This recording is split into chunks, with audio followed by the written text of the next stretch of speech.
గజ్వేల్లో కేంద్ర ప్రభుత్వ నిధులతో అధునాతనమైన భూసార కేంద్రం నిర్మించినప్పటికీ ఈ రోజు వరకు కూడా రైతులకు అందుబాటులోకి రాలేదని సిద్దిపేట జిల్లా కిసాన్ మోర్చా కార్యదర్శి మర్కంటి ఏగొండ అన్నారు. సిద్దిపేట జిల్లా కిసాన్ మోర్చా ఆధ్వర్యంలో గజ్వేల్ పట్టణ కేంద్రంలోని మార్కెట్ యార్డ్లో ధాన్యాన్ని పరిశీలించి అనంతరం భూసార కేంద్రాన్ని సందర్శించారు. ఈ సందర్భంగా వారు మాట్లాడుతూ కేంద్ర ప్రభుత్వ నిధులతో అధునాతన భూసార కేంద్రాన్ని నిర్మించినప్పటికీ అది ఈ రోజు వరకు కూడా వృధాగా ఉండిపోయిందని అన్నారు. గజ్వేల్ ప్రాంతంలో అత్యధికంగా 100కు పైగా ఫర్టిలైజర్స్ ఉన్నాయని, అందులో ఒక్కటి కూడా ఆర్గానిక్ మందులు లేవని అన్నారు. భూసార పరీక్షలు నిర్వహించేందుకు అనువుగా ఉన్న డిసెంబర్ నెల, మే నెలలో మాత్రమే ఇది సాధ్యమవుతుందని, కావున ప్రభుత్వం భూసార పరీక్షలు నిర్వహించి రైతులకు మేలు చేయాలని సూచించారు. వడ్ల కొనుగోలు వేగవంతం చేయాలని, సన్న వడ్లకు బోనస్ వెంటనే ఇవ్వాలని డిమాండ్ చేశారు. ఈ కార్యక్రమంలో బీజేపీ పార్టీ గజ్వేల్ పట్టణ అధ్యక్షులు మనోహర్ యాదవ్, బీజేపీ పార్టీ మండల అధ్యక్షుడు పంజాల అశోక్ గౌడ్, నాయకులు ఉప్పల మధుసూదన్, పెండ్యాల శ్రీనివాస్, అరవింద్, నాయిని సందీప్, విజయ్, వెంకట్, హరి, నవీన్, పంజా బాలు, నరసింహ, దువ్వల రాజు తదితరులు పాల్గొన్నారు. గజ్వేల్ పట్టణ కేంద్రంలో ఉన్నటువంటి మార్కెట్ యార్డును సందర్శన బీజేపీ నాయకుల ఆధ్వర్యంలో సందర్శన చేయడం జరిగింది. అదేవిధంగా ఇక్కడ ఉన్నటువంటి మార్కెట్ యార్డ్లో భూసార కేంద్రం గత ప్రభుత్వం 2023 4వ నెలల మాసంలో అధునూతనమైనటువంటి కేంద్ర ప్రభుత్వంతో పూర్తిగా నిర్మించిన ఈ భూసార కేంద్రాన్ని 1 సంవత్సరంన్నరగా ఖాళీగా ఉన్నది. ఇలాంటి ఇక్కడ ల్యాబు భూసేకరణ, భూమట్టి పరీక్షలు కూడా చేయడం లేదు. ఖాళీ తాళం వేసి దర్శనమిచ్చే పరిస్థితిలో ఉన్నది. దీనిని వెంటనే ఈ రాష్ట్ర ప్రభుత్వం తగు చర్యలు తీసుకొని ఈ యొక్క సిబ్బందిని రిక్రూట్మెంట్ చేసి రైతులకు భూసార పరీక్షలు చేయాలని మేము రైతుల పక్షాన డిమాండ్ చేస్తున్నాం. అదేవిధంగా చూసుకుంటే సంవత్సరానికి 1 డిసెంబర్, మే నెలలో మాత్రమే భూసార కేంద్రం పరీక్షలు నిర్వహించడానికి చాలా అనువైన సమయం.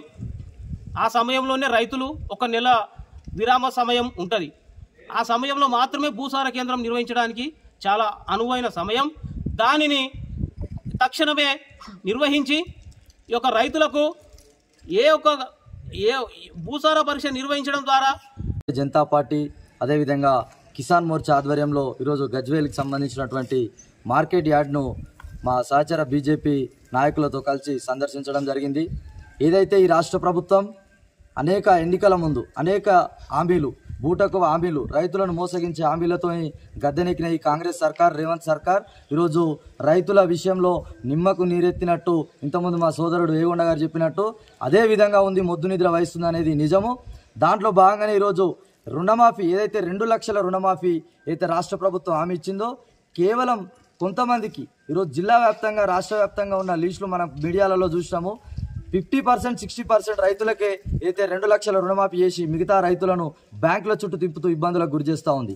అదేవిధంగా గత ప్రభుత్వం రైతు బంధు పేరుతోని ఏదైతే రాళ్లకు రప్పలకు ఏదైతే మేము రైతు బంధు ఇస్తున్న బీఆర్ఎస్ ప్రభుత్వం ఉందో అట్లా ఇయ్యం మేము, ఈరోజు దానికి పెంచి మేము 12,000 రూపాయలు మేము ఇస్తామని చెప్పి రైతు భరోసా పేరుతోని రాష్ట్ర ప్రభుత్వం మేనిఫెస్టోలో పెట్టి ఈరోజు ఆ రైతు భరోసాను ఇవ్వకుండా ఈరోజు రైతులను ఈరోజు రెండు పంటలు పోయినా కూడా ఇంతవరకు రైతు భరోసా నిధులు ఇవ్వలేదు. అదేవిధంగా రైతుకు సంబంధించినటువంటి వ్యవసాయ కూలీలకు ఏదైతే కౌలుదారు రైతులకు కూడా మేము ఆర్థిక సాయం చేస్తామని మేనిఫెస్టోలో పెట్టిన ఈ కాంగ్రెస్ సర్కార్ ఇంతవరకు హామీలు అమలు చేయకుండా, అదేవిధంగా ఏదైతే సన్న వడ్లకని చెప్పి ప్రభుత్వం అన్ని వడ్లకు 500 బోనస్, ఏదైతే ఎంఎస్పీ ధర ఉందో దానికి మించి 500 బోనస్ ఇస్తా అన్న ఈ రాష్ట్ర ప్రభుత్వం ఇప్పటికీ పంట కొంట ఉంది. ఆ బోనస్ మీద ఇంతవరకు ముఖ్యమంత్రి గారు, వ్యవసాయ శాఖ మంత్రి గారు మాట్లాడకపోవడం సిగ్గుచేటు.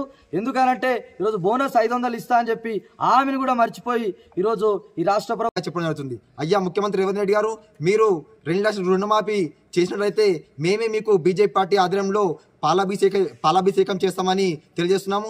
లేకపోతే మీరు రైతన్నలకు బేషరతుగా క్షమాపణ చెప్పాలని ఈ సందర్భంగా డిమాండ్ చేస్తూ, అదేవిధంగా చూస్తే మీ కాంగ్రెస్ ప్రభుత్వం ఏర్పడి 12 ఏళ్లు కావస్తుంది. రైతు భరోసా ఆనాడు మాజీ సీఎం కేసీఆర్ గారు 10,000 రూపాయలు ఇస్తే మేము 15,000 రూపాయలు ఇస్తామని చెప్పేసి మీరు ఆ రోజు తెలపడం వలన రైతులు నమ్మి 15,000 రూపాయలు ఇస్తారని చెప్పేసి నమ్మడం జరిగింది. కానీ ఇప్పటికి కూడా 10 మాసాలు అవుతున్నా కానీ మీరు రైతు భరోసా నిధులు జమ్మలేకపోయారు. అదేవిధంగా చూస్తే రైతు కూలీలకు 12,000 రూపాయలు ఇస్తామని చెప్పేసి ఈ విధంగా ఎన్నో మోసపూరితమైన హామీలు ఇచ్చిన మీరు రైతులను నట్టింట ముంచడం జరిగింది. దీన్ని దృష్టిలో పెట్టుకొని ఖచ్చితంగా మీకు స్థానిక సంస్థ ఎన్నికలలో ఖచ్చితంగా మీ కాంగ్రెస్ పార్టీని బొందబెడతారని ఈ సందర్భంగా డిమాండ్ చేస్తున్నాం, ఈ సందర్భంగా తెలియజేస్తున్నాం.